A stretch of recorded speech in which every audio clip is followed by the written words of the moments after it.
제가 기쁜 소식을 하나 전해드리겠습니다. 오늘 하루만이 아니라 적어도 1년 동안 매주 기쁜 소식을 전해드리겠습니다. 오늘부터 누가복음 강해를 시작하는데, 누가복음은 복음서이고 복음은 기쁜 소식이라는 뜻이니까 매주 하는 설교가 기쁜 소식이 될 것입니다. 복음이라는 이 표현은 오늘날 저와 여러분 기독교인에게는 매우 익숙하지만 일반인들은 아마 평상시 거의 사용하지 않는 표현일 겁니다. 하지만 예수님 당시에는 상황이 정반대였습니다. 복음이라는 용어가 헬라어로 유앙겔리온이라고 하는데, 기독교에서 새로 만들어낸 특정한 용어가 아니라 원래 그 당시에 로마 또는 로마가 지배하는 나라들에서 사람들이 일상적으로 사용하는 표현이었습니다. 국가적으로나 개인적으로나 좋은 소식이 있을 때 그 소식을 전하면서 내가 복음을 알려줄게, 내가 기쁜 소식 말해줄게, 내가 유앙겔리온 말해줄게 라면서 사용했었습니다. 하나 대표적으로 예를 들어본다면 마라톤과 관련이 된 이야기입니다. 운동경기 올림픽에서 마지막 날 마지막 순서로 열리는 시합이 마라톤인데, 마라톤의 기원에 대해서 여러분이 들어보셨을 겁니다.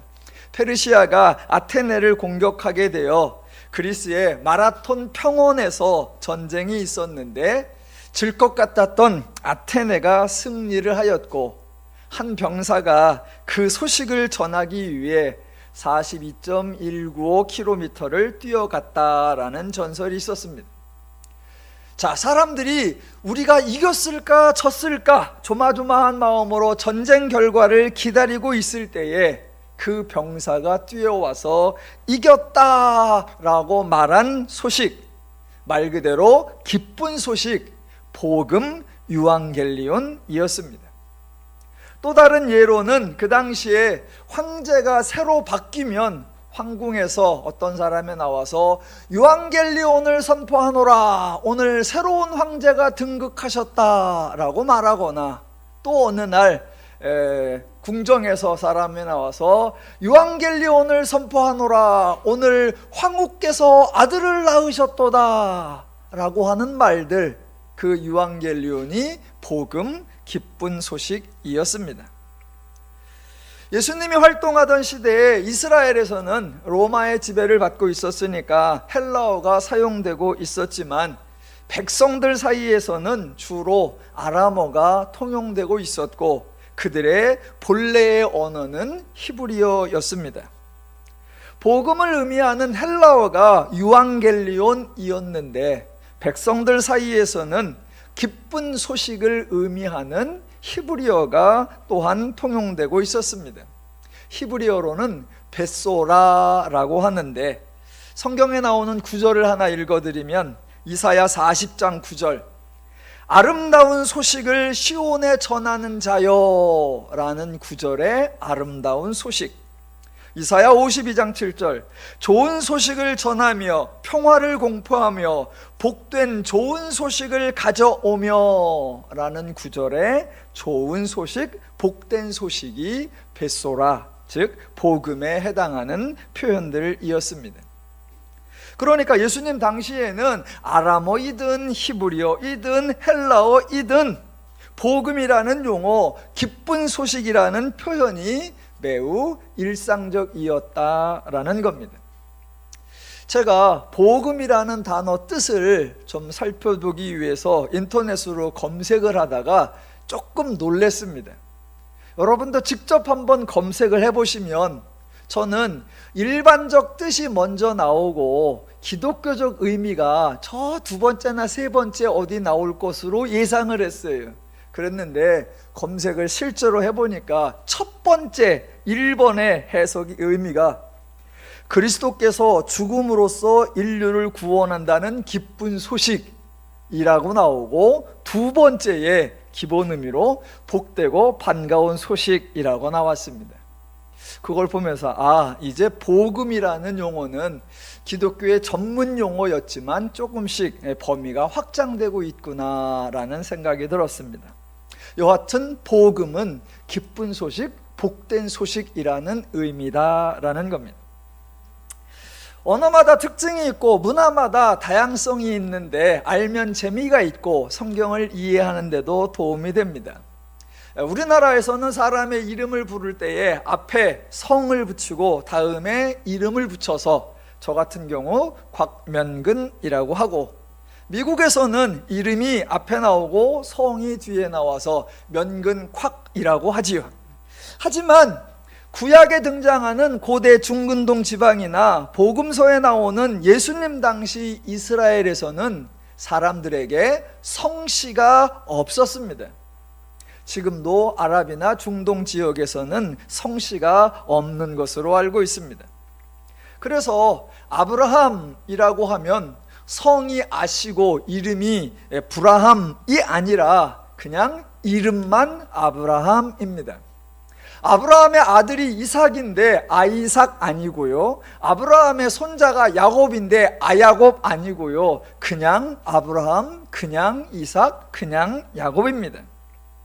그래서 조상들의 이름이 나열되어도 이 사람들이 한 집안이겠구나, 한 집파겠구나, 한 가족이겠구나라고 추측할 수 있는 단어가 없습니다. 실제로 한번 제가 성경에 나오는 구절을 읽어볼 테니까 실감해 보시기 바랍니다. 민수기 27장 1절에 이렇게 나옵니다. 요셉의 아들 므낫세 종족들에게 므낫세의 현손, 마길의 증손, 길르앗의 손자, 헤벨의 아들 슬로브핫입니다. 요셉부터 슬로브핫까지 6대에 걸쳐 한 가족의 이름이 언급되었는데 가족 호칭이나 집안 호칭, 지파 호칭에 해당하는 표현이 없습니다. 반면에 성씨는 없는 반면에 이름은 비슷하거나 동일한 이름이 매우 많았다고 합니다. 시몬이라고 하는 이름은 우리나라의 경우 영희나 철수처럼 매우 흔한 이름이었다고 합니다. 우리나라의 경우는 김영희, 박영희, 고철수, 최철수와 같이 성을 붙여서 구분할 수 있지만 이스라엘에서는 성이 없으니까 구분할 방법을 새로 만들어냈는데 이름 앞에다가 아버지의 이름을 붙이거나 출생이나 성장한 지역의 이름을 붙이거나 그 사람의 직업이나 신분의 이름을 붙여서 불름으로 구분을 했다라고 합니다. 그래서 여러분이 잘 아시는 대로 요한의 아들 시모나라고 하면 이름이 시몬인데 시몬이 워낙 흔하니까 요한이라는 사람의 아들 시몬 이렇게 부른 거고요. 또 여러분이 잘 아시는 아리마대 요셉, 이때 이름은 요셉이고 아리마대는 동네 지역 이름입니다. 그래서 아리마대 지역에 사는 또는 아리마대 출신의 요셉이라는 의미이고요. 또 여러분이 잘 아시는 대로 세리 마태, 그러면 마태가 이름이고 세리는 그의 직업이었습니다. 시몬만큼이나 그때 가장 흔한 이름, 여기서 저기서 집집마다 한 명씩은 다 있는 이름, 그 이름 중에 하나가 바로 예수였다고 합니다. 아마 길거리에서 어떤 사람이 예수! 그러면 최소 10명은 뒤돌아보았겠다라고 할 정도입니다. 그래서 성경에서 우리의 구주이신 그리스도 예수를 표현할 때 그때 단순히 예수라고 하지 아니하고 그가 성장하고 장성했던 곳 나사렛이라는 지명을 붙여서 나사렛 예수라고 불렀다라는 것입니다. 그러니까 이름의 경우를 제가 소개해드렸고요. 이름 말고도 동일한 용어가 있는데 그 용어를 좀 의미를 구별해서 설명을 하려고 하는데 용어가 같으니까 어떻게 구분을 할까? 그때에는 대부분 그 용어에 다른 수식어를 첨부해서 구분을 했는데 복음의 경우도 그렇게 만들었다라는 겁니다. 익숙하게 사용하던 유앙겔리온이라는 단어가 있으니까 새로운 용어를 만들어내면 신선한 맛은 있지만 사람들이 낯설어하고 어색하고 의미를 전달하기까지 시간이 오래 걸리니까 기왕에 있는 유앙겔리온, 기왕에 사람들이 알고 사용하고 있는 복음이라는 단어를 사용하면서 대신 이 복음은 달라, 이 복음은 특징이 있어, 이 복음은 구별돼 라는 표현 방식을 만들어냈다라는 겁니다. 그래서 성경의 복음은 복음이라고도 나오지만 이런저런 표현이 따라오게 됩니다. 대표적으로 몇 개만 예를 들어볼게요. 마태복음 4장 23절에는 예수께서 온 갈릴리에 두루 다니사 그들의 회당에서 가르치시며 천국 복음을 전파하시며 라고 표현을 했고요. 마가복음 1장 1절에서는 하나님의 아들 예수 그리스도의 복음의 시작이라 라고 표현을 했고요.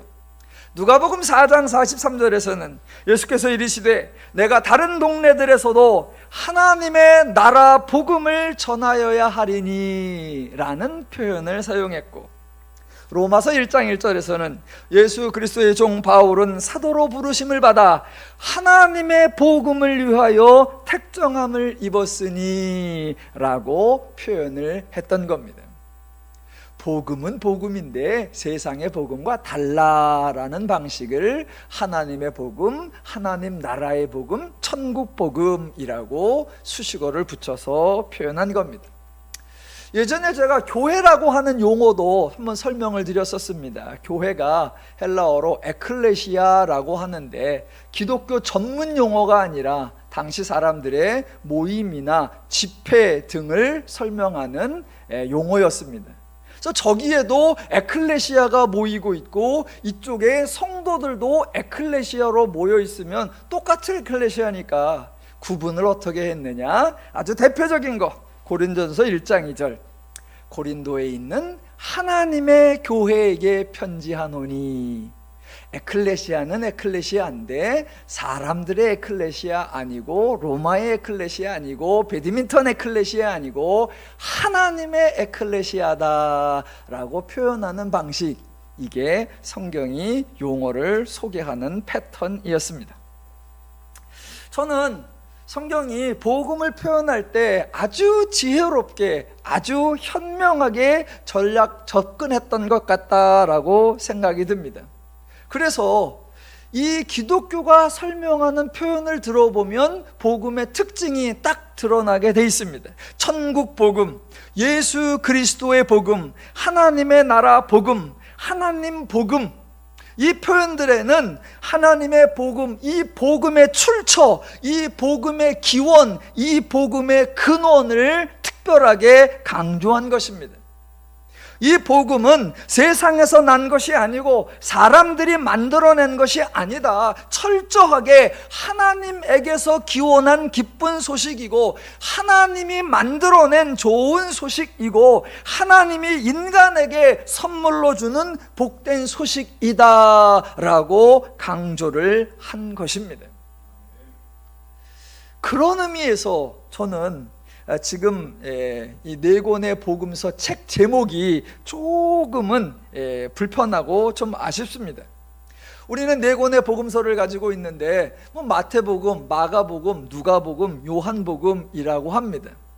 저와 여러분은 그렇게 부른다고 해서 마태가 복음을 만들어낸 게 아니고 누가가 복음을 지어낸 게 아니다라는 것을 알고 있지만, 혹시 세상 사람들은 마태복음, 마태가 쓴 거야? 요한복음, 요한의 생각이야? 라고 오해를 할 수도 있겠다라는 겁니다.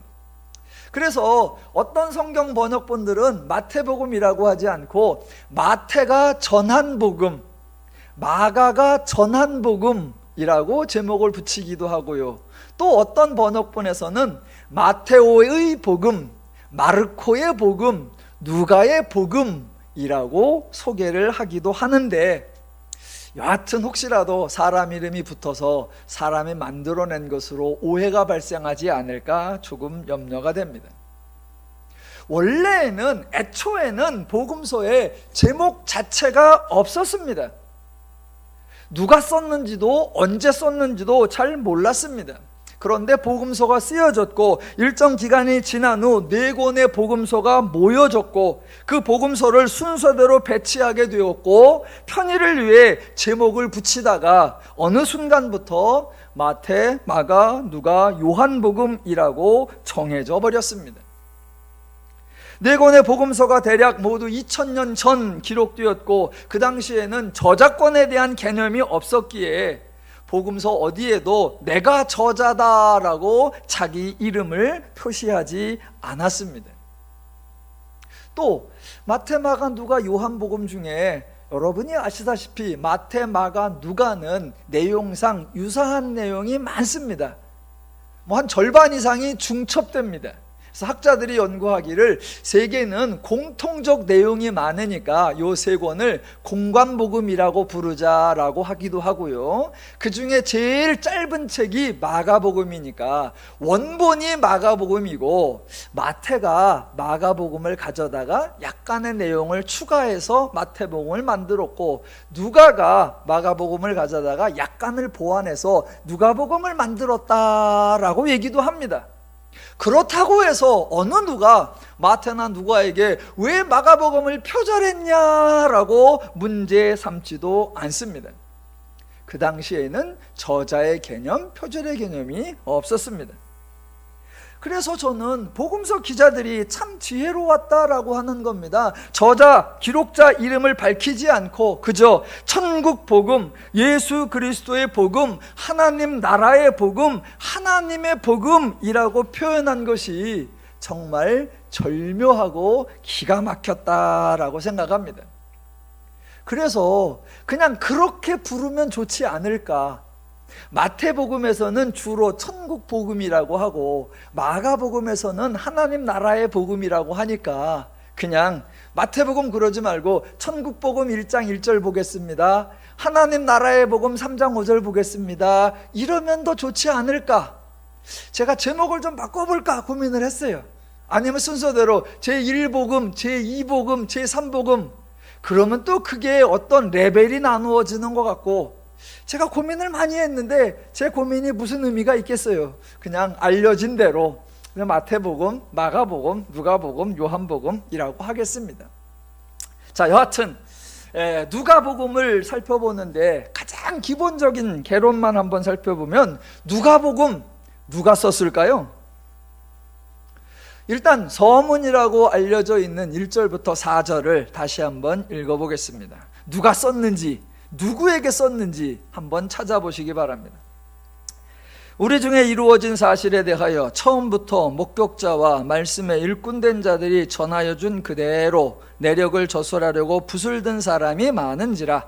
그 모든 일을 근원부터 자세히 미루어 살핀 나도 데오빌로 각하에게 차례대로 써 보내는 것이 좋은 줄 알았노니 이는 각하가 알고 있는 바를 더 확실하게 하려 함이로라 입니다. 어디에도 저자에 대한 정확한 언급이 없습니다. 그래서 학자들 사이에서는 누가복음은 누가 썼을까라고 할 때 그 누가를 느낌표로 하지 않고 의문표로, 물음표로 합니다. 누가복음은 누가 썼을까? 혹자들은 누가복음은 의사 누가가 썼을 거다. 그래서 2권을 썼는데 1권이 누가복음이고 2권이 사도행전이다 라고 이야기들을 하는데 아직까지 정답은 없고요. 자, 서문에 저자에 대한 기록은 없지만 대상은 나옵니다. 4절에 나오는 대로 데오빌로 각하인데 이것도 또한 논쟁거리입니다. 데오빌로라는 게 특정한 어떤 사람인지 아니면 일반인을 지칭하는 명사인지, 데오빌로가 두 단어가 합성된 겁니다. 데오, 요거는 헬라어 테오스, 하나님이고요. 필로는 헬라어 필로스, 사랑입니다. 그래서 테오빌로라고 하면 하나님께 사랑받는 자, 하나님을 사랑하는 자, 이런 뜻입니다. 그래서 이거는 데오빌로라고 하는 구체적 인물이다, 아니면 그저 하나님을 사랑하는 어떤 사람들을 대상으로 일반적으로 쓴 거다라고 얘기하고, 뒤에 각하가 나오지 않느냐. 각하는 당시에 존경하는 의미의 상대방을 높이는 경어, 이런 것으로 이해하기도 합니다. 여하튼 책 제목에 대해서는 어쩔 수 없이 익숙해진 대로 누가복음이라고 하겠고요. 대신 직접 본문을 상고하면서 이 복음이 천국 복음이고 하나님의 복음이고 하나님 나라의 복음이라는 것을 확인해 보겠습니다. 누가복음은 복음서, 기쁜 소식이니까 저와 여러분이 앞으로 누가복음서를 강해하는 내내 읽으시면서 기뻐하시고, 설교하면서 기뻐하시고, 설교 들으시면서 기뻐하시고, 함께 누리면서 기뻐하시기를 주님의 이름으로 축원합니다. 오늘이 누가복음 첫 번째 시간인데, 복음의 가장 기본적인 내용, 복음의 가장 본질적인 내용을 확실하게 살펴보겠습니다. 이미 본문 1장 1절에 너무나 정확하게 기술되어 있습니다. 1절, 우리 중에 이루어진 사실에 대하여, 복음은 이루어진 사실이다 라는 겁니다. 기독교는 미래의 종교, 소망의 종교, 희망의 종교, 가능성의 종교, 꿈과 비전의 종교가 아닙니다. 기독교가 전하는 소식은 앞으로 가능성 있는 소식, 되기만 하면 정말 좋을 것 같은 이야기를 의미하지 않습니다. 아직은 이루어지지 않았지만 모두가 기대하고 있는 것, 간절히 바라고 있는 것, 현재의 위기나 고난을 버틸 수 있게끔 잘 될 것이라고 애타게 사모하는 내용 절대로 아닙니다. 기독교는 그렇게 실체가 없는 것, 내용이 없는 것, 결과물이 없는 것, 허상이 결코 아닙니다. 기독교가 아닌 세상에서도 복음은 결과가 있는 것입니다. 자, 앞서 마라톤 전쟁 이야기를 여러분에게 알려드렸는데, 자, 마라톤에서 한 병사가 소식을 들고 왔습니다. 사람들이 다 기다리고 있을 때 그 앞에 도착한 이 병사, 유앙겔리온, 복음을 가져온 병사가 무엇이라고 말했을까요? 이겼으면 좋겠습니다 라고 했을까요? 우리 모두가 이기기를 간절히 기대합시다 라고 했을까요? 이겼기를 바랍니다 라고 했을까요? 아니요. 그는 와서 우리가 이겼다라고 외쳤습니다. 이미 전쟁이 끝난 것이고 이겼다는 내용이 있는 소식이고 승리라는 결과가 있는 소식이었습니다. 세상의 복음도 그렇게 결과가 있는데, 하물며 하나님의 천국 복음, 하나님 나라의 복음, 하나님의 복음은 더더욱 결과가 있는 것이 당연합니다. 하나님이 아무런 결과도 주지 않은 채, 하나님이 어떤 내용도 제공하지 않은 채 그저 멋있는 표현으로 천국 복음, 하나님의 복음, 그리스도의 복음이라고 언급했을 리가 없습니다. 만약 하나님이 어떤 내용이나 구체적 결과를 주지 않았다면 하나님이 행하시는 사역에 은혜라는 표현, 선물이라는 표현을 사용하면 안 되고 본질적으로 복음이라는 용어를 사용해서도 안 될 것입니다. 하지만 반대로 하나님이 복음이라는 표현을 사용하셨다면 기독교는 너무나 당연히 하나님이 주신 내용, 하나님이 만드신 결과를 강조해야만 합니다. 그래서 우리 믿음의 형제들, 복음서의 저자들, 사도행전의 사도들은 언제나 하나님이 행하신 일, 예수 그리스도의 십자가 사건으로 말미암아 완성된 일, 그것을 선포했고, 누가복음에서는 그것을 이루어진 사실이라고 표현했던 것입니다.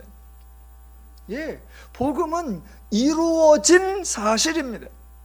이루어진 사실이라고 표현하면 어떤 분들은 사실에 집중을 하기도 합니다. 그래서 이게 사실이냐 아니냐, 실제로 있었던 일이냐 아니면 제자들이 만들어낸 허구냐라는 것을 따지기도 합니다. 그런데 이루어진 사실이라는 표현에서 강조점은 이루어진, 여기에 주어지는 겁니다. 이루어졌다라는 겁니다.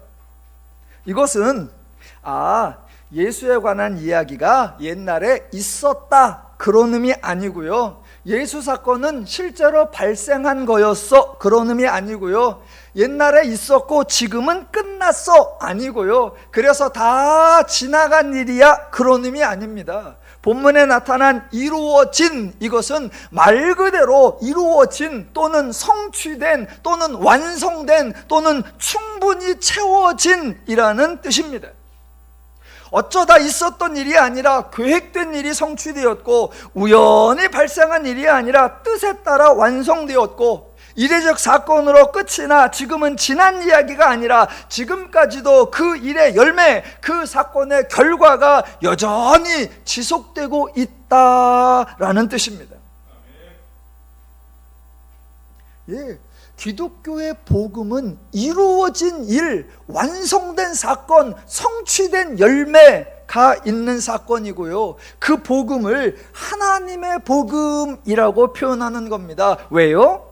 하나님이 인간에게 기쁨을 주시려고 하나님이 계획하고 하나님이 약속하고 하나님이 예언하고 하나님이 일해서 하나님이 완성, 하나님이 성취, 하나님이 이루셨기 때문에 하나님의 복음이라고 표현하는 겁니다. 그래서 누가복음은 복음서를 쓰면서 하나님이 행하셔서 이루어진 일들을 저와 여러분에게 소개하는 겁니다.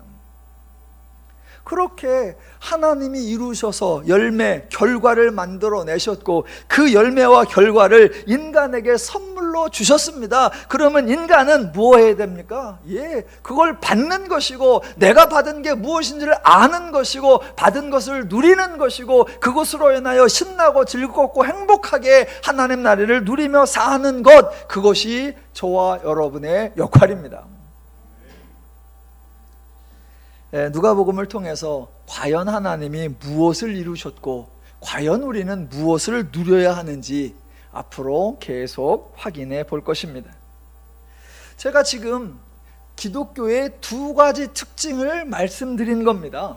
기독교의 두 가지 특징, 하나는 기독교는 복음의 종교다, 즉 이루어진 종교, 결과가 만들어진 종교다라는 거 하나고요. 또 하나는 일을 행하시는 분, 열매나 결과를 만들어내는 주체가 하나님이다라는 사실입니다. 일이나 결과를, 열매를 만들어내는 주체가 하나님이다. 이것을 제가 자주 사용하는 표현으로 한다면 기독교는 하나님이 일하시는 종교입니다 라고 하는 겁니다. 하나님의 일은 하나님이 하시고 하나님이 만들어내는 결과를 인간에게 주십니다. 그래서 은혜라고 하고, 그래서 기독교에서는 하나님이 일하시니까 기독교의 일꾼은 하나님이십니다. 기독교는 이 하나님이 일하시는 종교다, 기독교의 일꾼은 하나님이다. 제가 이 표현을 자주 사용하는데 가끔씩 제 설교를 들은 분들 중에 그런 표현을 매우 당황해하고 어색해 하시고는 합니다. 마치 불경한 소리를 하는 것처럼, 마치 무례한 소리를 하는 것처럼 불편해 하십니다. 그래서 아니야 내가 하나님의 일꾼이야, 내가 하나님의 종이야. 그래서 자기가 하나님의 일꾼이라고 자처할 의지를 보이시는 분들도 종종 계십니다. 하나님을 일꾼이라고 하기가 좀 민망하다, 그런 감정적인 차원의 이야기가 아니라 기독교 실체를 정확하게 분별해야 하는데, 기독교는 하나님이 일하시는 종교 맞고요, 하나님이 일꾼이신 거 맞습니다. 제가 본문에서 확인을 시켜드릴게요. 2절에도 나옵니다. 기독교는 하나님이 일하시는 종교고 기독교의 일꾼은 하나님이라는 사실 2절에도 나와요. 자, 처음부터 목격자와 말씀에 일꾼된 자들인데, 자, 아주 중요한 표현이 앞에 나오는 목격자입니다. 예, 말 그대로 목격자예요. 목격자. 1절부터 연결해서 읽어볼게요. 우리 중에 이루어진 사실에 대하여 처음부터 목격자와 말씀에 일꾼된 자들이입니다. 지금 기록자는 정확하게 우리 중에 이루어진 사실이라고 했지 우리가 행한 일이라고 하지 않았습니다. 우리가 일을 해서 우리가 이루어낸 것이 아니다라는 겁니다. 우리가 이런 수고를 했고 저런 노력을 해서 기어코 하나님이 주신 사명을 달성해냈다라고 말하지 않습니다. 우리가 행한 일이 아니라 우리 중에 이루어진 일이다라는 겁니다. 누가 하셨습니까? 예, 당연히 하나님이 하셨습니다. 하나님이 우리들 가운데에서 하나님이 우리들에게 하나님이 우리를 위하여 하나님이 일하셨고 하나님이 계획하셨고 하나님이 뜻을 성취하셨고 하나님이 모든 것을 이루어 내셨다라는 겁니다. 우리가 일을 한 것이 아니라 하나님이 일을 하셨습니다. 그래서 우리는 뭐예요? 목격자입니다. 목격자. 정말 기가 막힌 표현입니다. 예, 우리 중에 이루어진 사실 누가 일하셨냐? 하나님이. 그래서 우리는 뭐 했냐? 예, 목격했다. 하나님이 일하시는 것을 보았고 우리는 하나님이 말씀하시는 걸 들었고 하나님이 행하신 것을 경험했다라는 겁니다. 물론 누가의 저자는 자기가 3절이고 자기보다 앞에서 2절에서 그런 사람이 있었다라고 의미하지만 그게 누구이든 많은 사람에 대하여 목격자다라고 강조하는 겁니다. 여러분, 목격자는 자기가 목격하려고 의도하지 않고 목격하는 거에 대하여 큰 일을 한다고 생각하지 않습니다. 목격자는 목격할 계획이 없었는데 일한다는 개념도 없었는데 그저 자기 앞에서 어떤 일이 발생하니까 저절로 보게 되고 자기 앞에서 무슨 말을 하니까 저절로 듣게 되고 자기 앞에서 펼쳐지는 일을 보고 들으니까 알게 되고 경험하게 될 뿐이에요. 목격자가 돌아서서 나는 오늘 큰 일을 했어, 나는 오늘 엄청난 수고를 했다 라면서 공로를 주장하는 경우는 없습니다. 그래서 지금 이 복음의 기록자는 맨 처음부터 이 복음은 이루어진 사실이다. 누가 이루셨냐? 하나님이. 우리는 뭐 했느냐? 목격했다라고 선포하는 겁니다. 누가복음이 총 24장이에요. 앞으로 24장을 다 읽어가면서 상고할 건데요, 읽으실 때 한번 이런 거 있나 찾아보세요. 사람들이 무슨 계획을 세웠고 사람들이 어떤 일을 했고 사람들이 얼마나 수고했고 사람들이 어떻게 일했는가, 사람들이 무엇을 이루어 놓았는가 한번 찾아보십시오. 예, 앞으로 확인하겠지만 사람이 무엇을 했는가 진짜 거의 등장하지 않습니다. 왜 등장하지 않나요? 사람들이 이 일을 한 것이 아니기 때문입니다. 앞으로 누가복음 내내 하나님께서 어디를 오셨고 예수께서 어디를 가셨고 예수께서 무슨 말씀을 하셨고 예수님께서 무슨 일을 하셨고 예수께서 얼마나 하셨고 예수께서 어떻게 치유하셨고 예수께서 어떻게 잠잠케 하셨고 예수께서 어떻게 고치셨고 예수께서 어떻게 새롭게 하셨나, 모두 누가 하신 거다? 예수님이 하신 이야기를 할 겁니다. 예수님이 등장을 합니다. 그랬더니 사람들은 모여들었어요. 예수님이 어디로 가십니다. 그랬더니 사람들이 따라갑니다.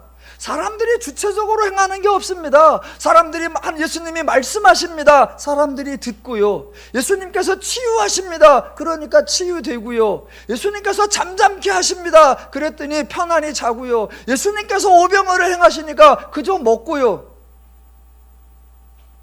기독교는 하나님이 일하시는 종교요, 기독교의 일꾼은 하나님이 오르십니다.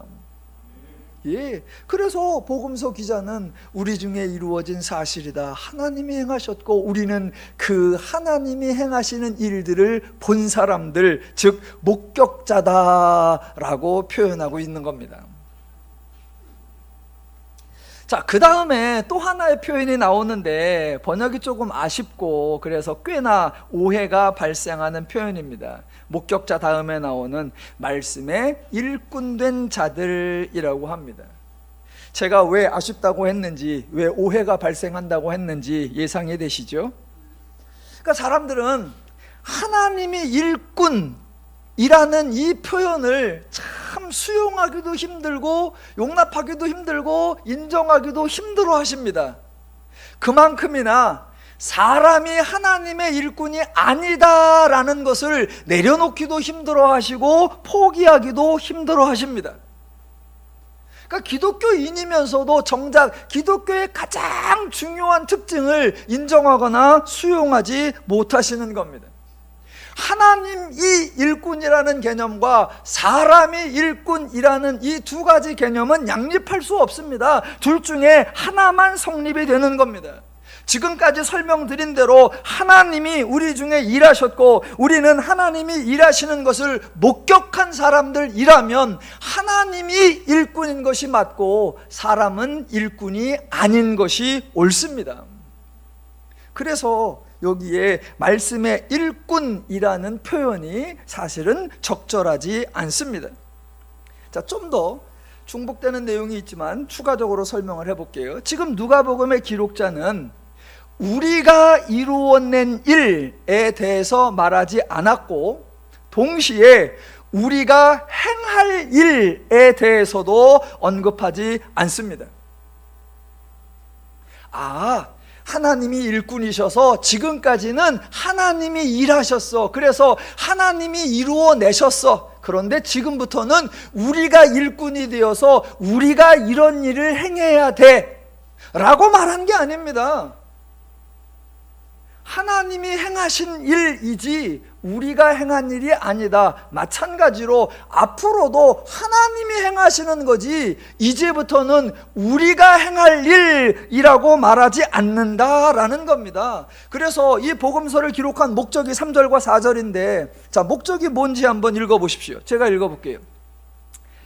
그 모든 일을 근원부터 자세히 미루어 살핀 나도 데오빌로 각하에게 차례대로 써 보내는 것이 좋은 줄 알았노니 이는 각하가 알고 있는 바를 더 확실하게 하려 함이니라 입니다. 자, 지금 기록자는 자신이 앞으로 행할 일에 대해서 언급하지 않았고요, 이 복음서를 읽는 데오빌로가 장차 일꾼으로서 행해야 할 일에 대해서도 언급하지 않습니다. 누가복음을 이제 24장 다 읽어보면 예수님이든 기록자이든 누구이든 데오빌로라는 사람에게 당신에게 어떤 비전, 어떤 사명을 제시하지 않고 그 데오빌로에게 그 사명과 비전을 완수하기 위해 열심내고 충성하고 헌신하고 희생하라는 요구가 한마디도 등장하지 않습니다. 지금 본문의 유일한 목적이 뭐예요? 각하가 알고 있는 바를 더 확실하게 하는 것, 그것뿐입니다. 만약 데오빌로에게 당신이 일꾼입니다, 그러니까 일하셔야 됩니다 라고 하면 데오빌로가 할 일이 뭐냐? 딱 하나예요. 알고 있는 바를 더 확실하게 아는 것. 그거 하나입니다. 기독교에서 계획을 세우시는 분 하나님, 뜻을 세우시는 분 하나님, 계획을 실행하시는 분 하나님, 뜻을 완성하시는 분 하나님, 하나님이 하십니다. 그렇게 하나님이 행하실 때 하나님 혼자 저쪽에서 뚝딱뚝딱 하는 것이 아니라 그렇게 하나님이 행하실 때 언제나 인간을 초청하시는 겁니다.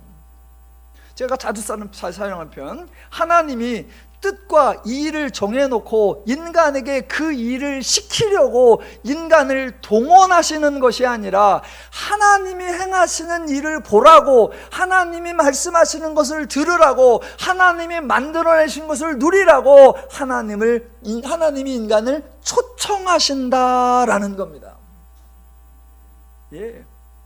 동원하는 게 아니라 초청하는 겁니다.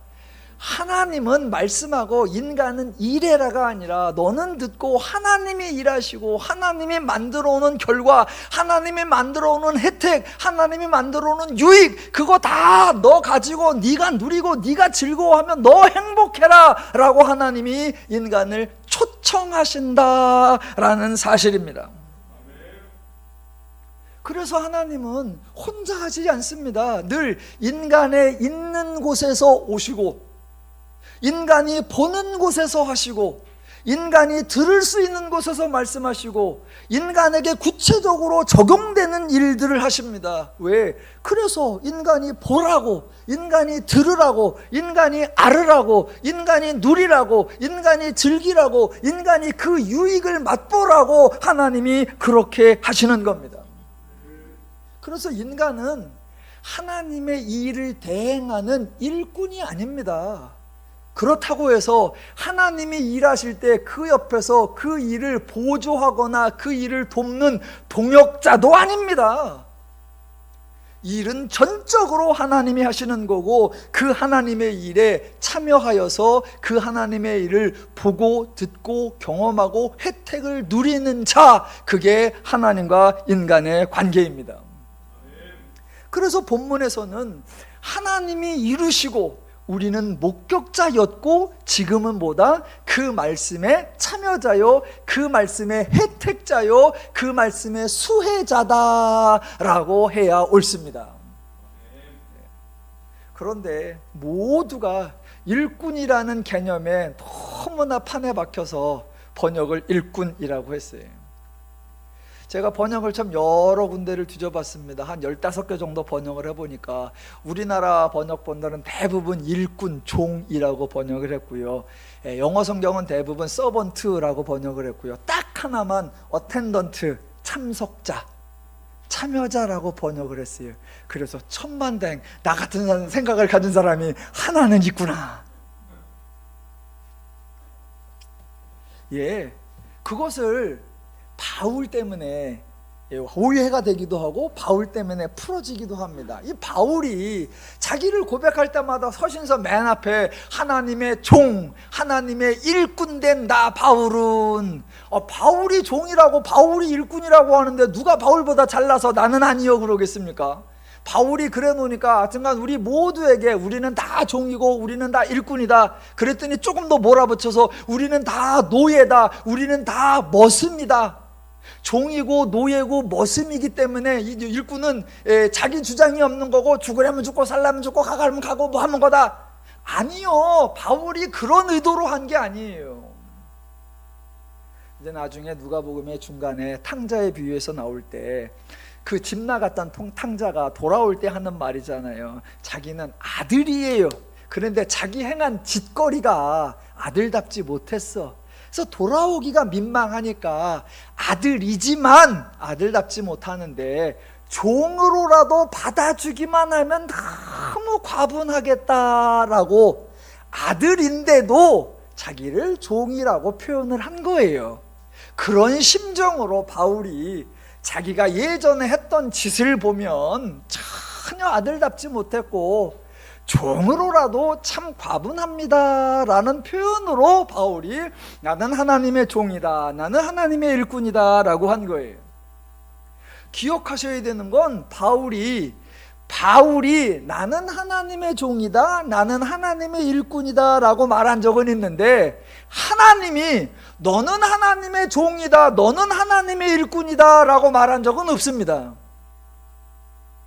그러니까 바울이 그런 표현을 썼지만 대신 자기 자신에 대해서는 하나님의 종, 하나님의 일꾼이라고 하지만 다른 성도들에 대해서는 정말 멋진 표현을 쓴 게 있어요.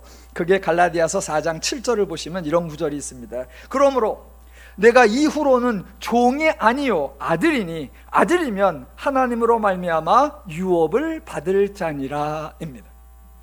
예, 종은 일하는 자이고 아들은 유업을 받을 자입니다. 성도는 하나님의 종입니까? 아들입니까? 당연히 아들입니다. 다시 한번, 하나님은 성도를 하나님의 일을 시키기 위해서 동원하는 것이 아니라 하나님의 기업을 주시려고 초청하시는 겁니다. 그래서 성도는 하나님의 유업을 받아서 하나님의 나라를 누리는 자이신 줄로 믿습니다. 하나님이 일꾼이시라는 사실, 기독교는 하나님이 일하는 존재라는 사실, 우리는 하나님이 만들어낸 결과에 초청받아서 하나님의 은혜를 누리는 자라는 이 사실은 저의 신앙과 저의 목회에 큰 전환점이 되었었던 내용입니다. 저는 목회자 자녀였습니다. 제가 중학생일 때 저희 아버님이 목사 안수를 받으셨고, 제가 고등학생일 때 저희 아버님이 교회를 개척하셨습니다. 제가 초등학생이나 중학교일 때까지는 교회 일을 한다, 하나님의 일을 한다라는 개념이 저에게 없었습니다. 그저 교회를 다녔죠. 교회에서 이런저런 일들이 있고 재밌으니까 그저 교회를 다녔습니다. 그러다가 아버님이 교회를 개척하시면서 개척교회 목사 아들이 되었죠. 그때부터는 고등학생 때에는 고등부 회장, 청년부 때에는 청년부 회장, 주일학교에서는 교사, 차량 운전, 성가대, 참으로 많은 교회 일들을 하면서 지냈습니다. 저만이 아니라 저희 어머님도 그랬고, 3살 위 저희 형님도 그렇고, 3살 밑에 저희 여동생도 정말로 많은 일을 아주 열심히 말 그대로 교회의 일꾼이었습니다.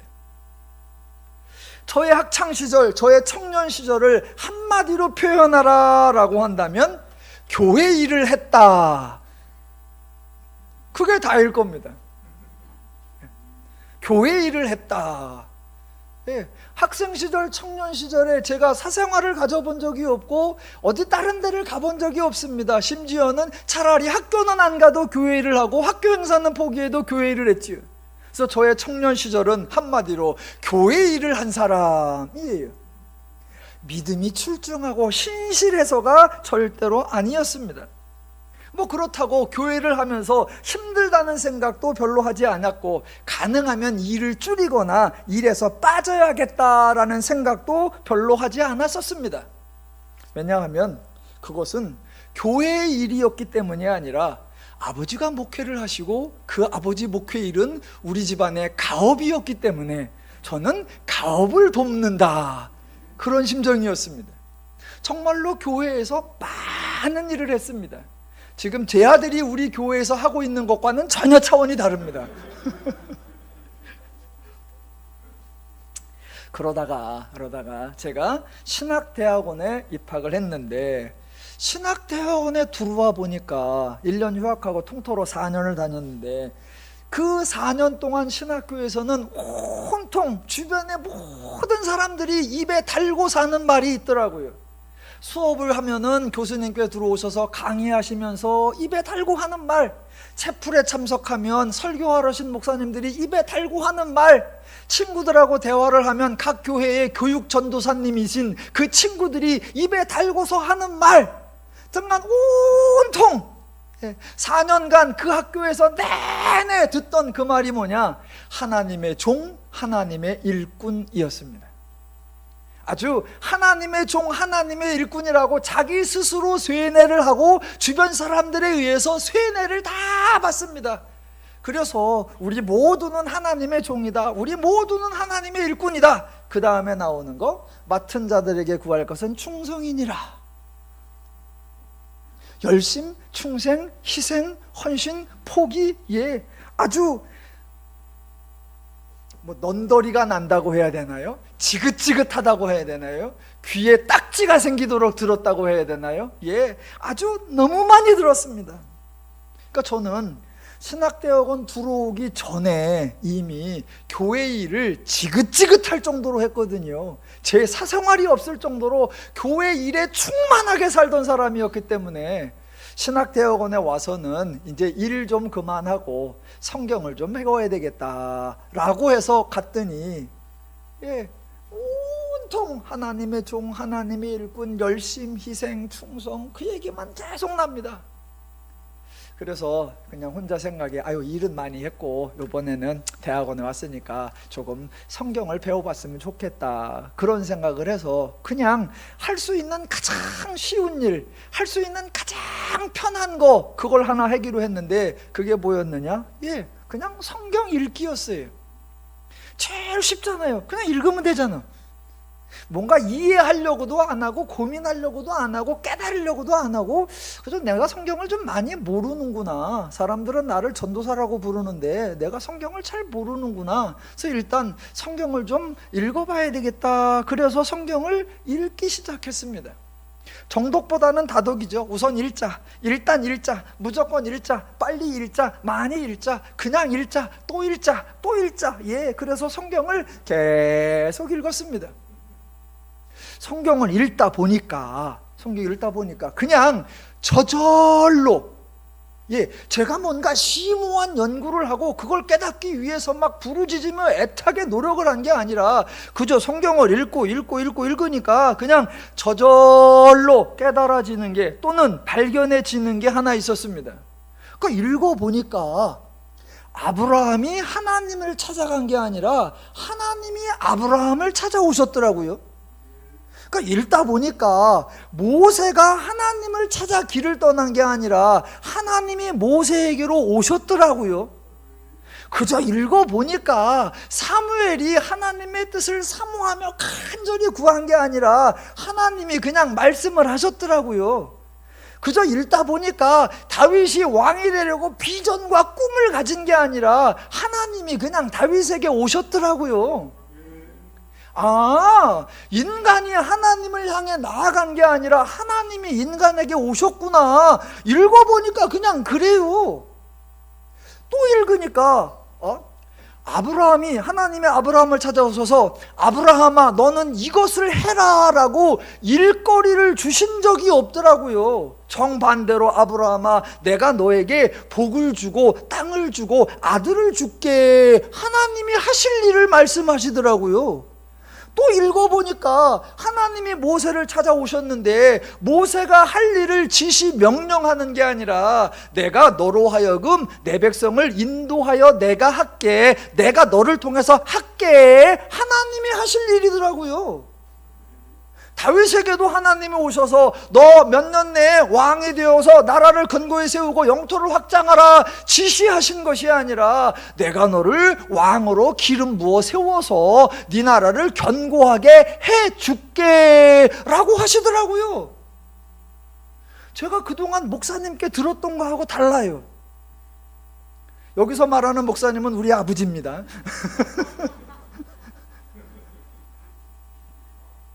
읽어보니까 그저 고민도 안 했어요. 막 심각하게 주여 진리를 분별케 하옵소서 그런 것도 안 했습니다. 그냥 읽었어요. 읽고 또 읽으니까 하나님이 인간을 찾아왔네, 하나님이 하실 일을 말씀하셨네, 결국 하나님이 일하셨네.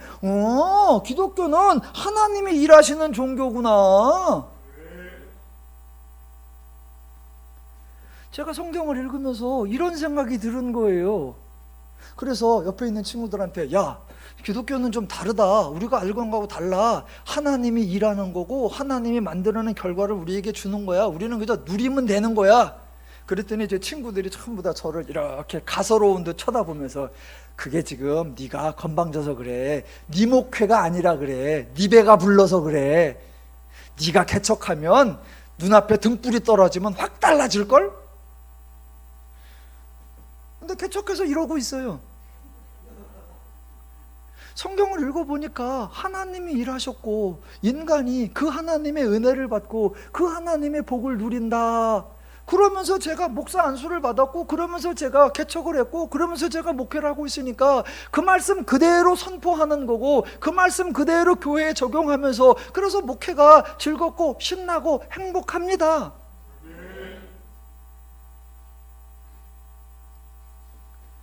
저와 여러분 모두가 이제 누가복음을 읽으면서 저와 여러분 모두가 데오빌로가 돼보는 거예요. 데오빌로에게 쓰는 거니까 우리가 데오빌로가 되는 거예요. 그러면 할 일이 뭐예요? 4절 이는 각하가 알고 있는 바를 더 확실하게 하려 함이로라.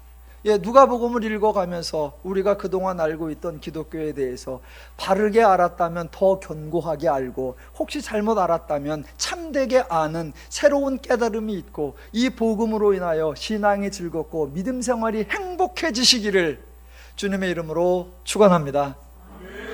기도하겠습니다.